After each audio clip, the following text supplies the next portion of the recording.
you allowed yourself, I know it's a week-to-week thing, but you allowed yourself to think basically 4 quarters a win away from clinching a spot in the playoff?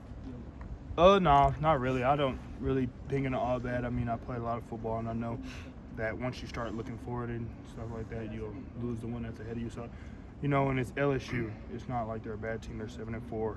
I mean, it's always. I mean, growing up, I wanted to go to LSU, and it's LSU Tigers. So you don't just look forward to anything past this game.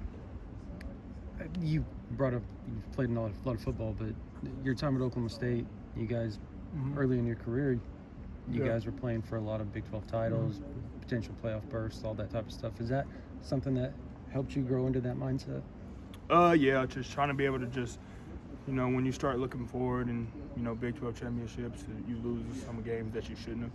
And then you look back and you're like, wow, I should have just been focused on that week. And I'm cherishing these moments because it's my senior year. So time is my enemy right now. So I just kind of take in the small things and, you know, hard practices with the guys and just enjoy the time that we have together.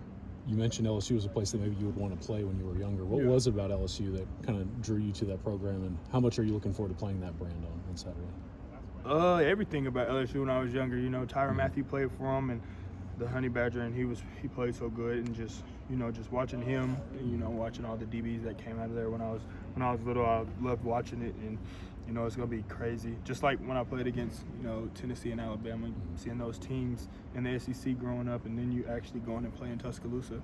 It's kind of crazy, but playing against LSU this week is kind of surreal, you know. But I just had to, you know, it's crazy playing in the SEC. Every game is the biggest game of your life, and this is the biggest game of my life this week. So I just take that into accountability and, you know, try to be the best I can be.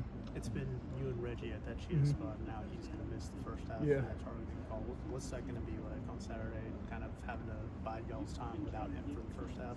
I think it'll be fun, you know. I mean, I played a lot of football, and, you know, we'll probably move some other guys in and out of that cheetah, so it'll be good. I mean, missing him is gonna, you know, it's gonna affect the game, but it's not like we don't have other guys that can step up. You know, Reggie's a great player, but I told him once he come back in the second half, be ready to go. You know, so don't get comfortable on the sideline because, you know, we have a big second half and it's gonna be a 4-quarter fight. So just kind of just still getting him in the rhythm of practice and getting ready for the game, even though, because I've had a target and calling, it's hard when you know you're not playing the first half to go out there and still practice and warm up before the game. So I try to keep his head in it.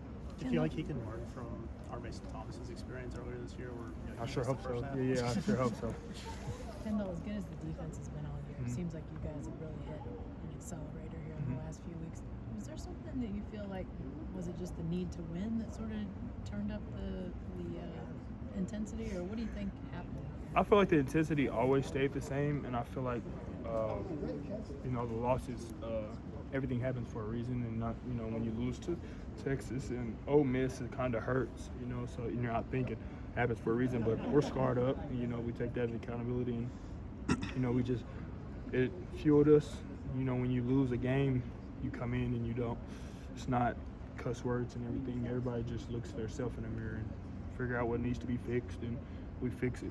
Is there something about a defense or defenders that are able to make game-winning plays? I mean, so often you talk about game-winning plays with offense, but the defense has had game-winning plays. Is there something about a defense or guys that can do that? Is there something about? I don't know, something inherent or in their mental or the way the scheme is? I mean, the scheme makes the plays. You know, we just go out there and do whatever Coach Beebe tells us to do. So once he comes and tells us what to do and we go out there and do it, you know, everybody praises us, but it's really him.